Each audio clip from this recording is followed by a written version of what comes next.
پہنچے نا تو مسلمانوں سے پہلے کفار نے اپنا یوں سمجھیے کہ ڈیرا ڈال لیا تھا. مسلمانوں نے اپنا سارا سسٹم جو ہے وہاں غیر مسلموں نے اپنا ڈیرا پہلے ہی جما لیا تھا.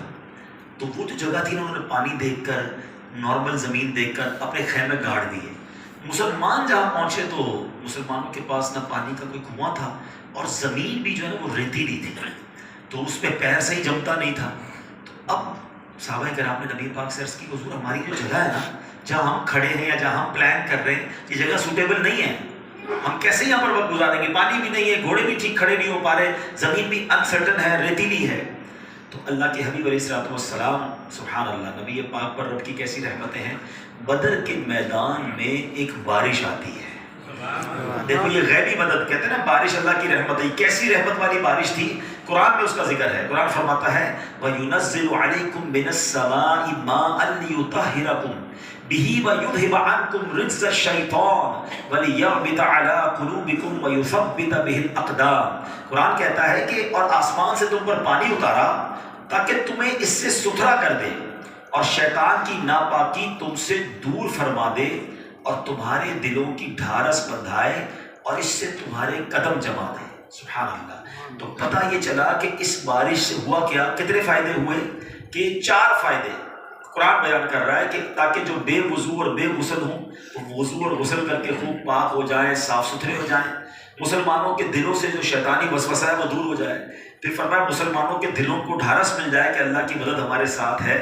اور جو ریتیلی زمین تھی نا, اب دیکھیں اللہ کی شان دیکھیں, اب ریت میں پانی پڑے تو وہ سالڈ ہو جاتی ہے, تو وہ ساری جگہ پراپر ہو گئی, سالڈ ہو گئی. سامنے کی زمین سالڈ تھی تو وہاں کیچڑ ہو گئی, ان کے لیے پرابلم کھڑی ہو گئی. مسلمانوں کی زمین سٹیبل ہو گئی. وہاں پانی تھا لیکن بہت زیادہ پانی ہو گیا. مسلمانوں کے پاس پانی بالکل نہیں تھا, انہوں نے پونڈز بنا لیے تو اس میں پانی بھی جمع ہو گیا. یعنی ایک بارش نے اس پوری سچویشن کو تبدیل کر دیا. اچھا پھر بدر کے میدان میں صرف ایک بارش کے ذریعے مدد نہیں آئی. سبحان اللہ.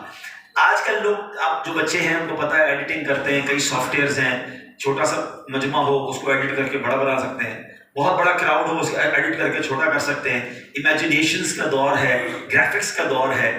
اس وقت پتہ کیا ہوا کہ جنگ کے وقت جب صفیں بنائی گئی نا, مسلمان تو 313 تھے اور کافر بہت زیادہ تھے, مگر اللہ کی شان دیکھیں, روحانی گرافکس دیکھیں کیسے کام آئے کہ مسلمانوں کو کافر تھوڑے نظر آ رہے تھے اور غیر مسلموں کو مسلمان زیادہ نظر آ رہے تھے. اللہ, یعنی مسلمانوں کا حوصلہ بڑھ گیا کہ اتنے تھوڑے ہیں, ان کو تو نپٹا دیں گے, اور ان کو لگ رہا تھا اتنے زیادہ ہیں ہم کیسے لڑیں گے. ان کے دل پر خوف طاری ہو گیا اور مسلمانوں کو اللہ پاک نے حوصلہ عطا فرما دیا. ایک اور مدد یہ ہوئی, آج کل ایک فینومینا بڑا ڈسکس ہوتا ہے پاور نیپ کا, کہ جب بھی کوئی بڑا کام کرنا ہے اس سے پہلے تھوڑی دیر کے لیے آپ جو ہے وہ لے لیں, کیا نام ہے, نیند کر لیں 15-20 منٹ کی, آدھے گھنٹے کی, اس کو پاور نیپ کہتے ہیں. تو بندہ اس میں تگڑا ہو جاتا ہے. کچھ لوگ آج کل افطار کے بعد تھوڑی دیر سوتے ہیں تو تھراپی کے لیے مزہ آ جاتا ہے, تھوڑا فریش ہو جاتے ہیں. ایسا ہی نا, آپ کو پتا ہے جنگ کے لیے صفیں بن چکی تھی اور اللہ پاک نے مسلمانوں پر ایک نیند طاری کر دی.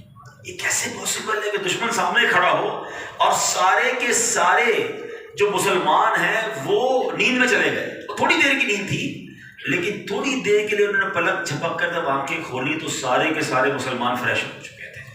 سب کو ایک نئی طاقت مل چکی تھی. وہ کہتے ہیں نا کمپیوٹر ری اسٹارٹ ہو جاتا ہے, بندہ تھوڑی دیر کے لیے سوتا ہے لیکن اس کے بعد جب اٹھتا ہے تو سر سے پریشر ختم ہو جاتا ہے, بندہ دوبارہ بڑے کام کے لیے تیار ہو جاتا ہے. تو بدر کے میدان میں یہ بھی ایک سمجھ لیں مسلمانوں کو مدد ملی کہ مسلمانوں پر ایک نیند طاری کر دی گئی.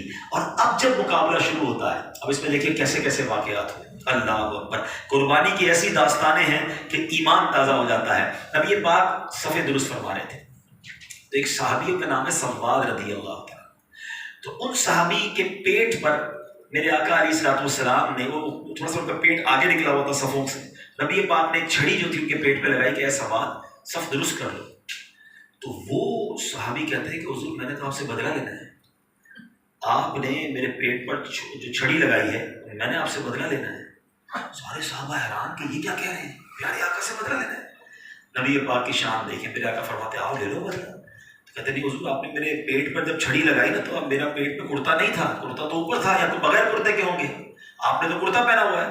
تو نبی پاک نے اپنا کرتا اوپر کیا, فرمایا آؤ بدلہ لے لو. وہ صحابی دوڑتے گئے اور نبی پاک سے چپٹ گئے, آقا کو چومنے لگے. کہتے حضور بدلہ نہیں لینا تھا, مجھے پتا ہے جنگ ہونے والی ہے، ہو سکتا ہے میں دنیا سے چلا جاؤں، میں مرنے سے پہلے اپنا جسم آپ کے جسم سے ٹچ کرنا چاہتا ہوں۔ یہ کیسے نبی پاک سے محبت کرنے والے تھے۔ مگر یہاں ایک اور بات جو سمجھنے والی ہے، وہ یہ ہے کہ صحابہ کرام کا نبی پاک کے ساتھ انداز اور پھر پیارے آقا علیہ السلام کا بڑا دل، کیا وہ بدلہ لے لو، یعنی دنیا میں حقوق دنیا میں ہی معاف کروانے ہیں۔ آج لوگ ظلم کرتے ہیں، دل توڑتے ہیں، ڈانٹتے ہیں، جھڑکتے ہیں، گالیاں دیتے ہیں، لیکن کسی کو معافی مانگنے کی توفیق نہیں ہوتی ہے۔ یاد رکھو ہمارے پیر و مرشد امیر اہل سنت تو اس لیول کی تربیت فرماتے ہیں مدنی چینل پر کہ اگر شوہر نے بیوی کا دل توڑا ہے تو اس کو بیوی سے معافی مانگنی ہوگی، ٹھیک ہے نا۔ والد نے اپنے بچوں پر زیادتی کی ہے، بعض اوقات والد کے حقوق تو بیان بہت کرتے ہیں، ماں باپ کے حقوق بالکل ہیں، لیکن اس کی یہ اجازت نہیں کہ والد صاحب بچوں کو جہاں چاہے ذلیل کرتے رہیں۔ فرمایا اگر والد نے بچوں کے ساتھ زیادتی کی ہے تو ان کو اپنے بچوں سے بھی معافی مانگنی ہوگی۔ اور آگے بڑھیے، آپ فرماتے ہیں اگر پیر نے مرید کے ساتھ زیادتی کی ہے نا تو پیر کو مرید سے بھی معافی مانگنی ہوگی۔ ہے نا عجیب بات، یار یہ کیسے ہو سکتا ہے؟ ہاں، جب نبی پاک علیہ السلام اپنے امتیوں سے فرما رہے ہیں، اپنے غلاموں سے فرما رہے ہیں کہ آؤ بدلہ لے لو، یہ تربیت ہے میری اور آپ کی۔ ہم میں سے کوئی ورا الورا نہیں ہے کہ جو منہ میں آیا کہہ دیا، جیسے آیا ڈانٹ دیا، ملازم میں گالیاں دی اس کو۔ ہر ملازم بیچارہ غریب آدمی ہے، کہاں سے وہ آپ کے سامنے بولے گا؟ پتہ ہے آپ کے سامنے بولے گا، نوکری سے نکال دو تو اس غریب کو کوئی جاب ملنی نہیں ہے، لیکن دل تو وہ رکھتا ہے نا۔ قیامت کے دن اللہ کی بارگاہ میں کھڑا ہو گیا تو جواب نہیں دے سکیں گے۔ ایک صاحب کے یہاں کوئی صاحب اپنے بھائی کام کرتے تھے تو کسی نے پوچھا کتنی تنخواہ ہے؟ انہوں نے بتایا مثال کے طور پہ 80,000 روپے تنخواہ۔ تنخواہ تو بڑی اچھی ہے کہ آدھی تنخواہ کام کی ہے اور آدھی تنخواہ گالیوں کی ہے۔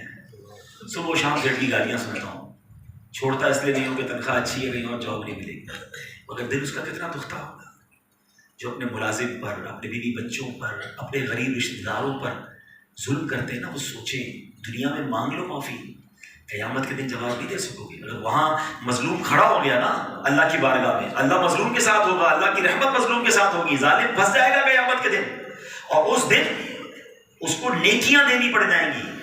اور یہ تو ڈانٹنے، ڈپٹنے، غصہ کرنے پر ہے۔ جو لوگ ظلم کرتے ہیں، چوریاں کرتے ہیں، ڈکیتیاں کرتے ہیں، قتل کرتے ہیں یا قتل کروا دیتے ہیں، قیامت کے دن کیا جواب دیں گے اللہ کو؟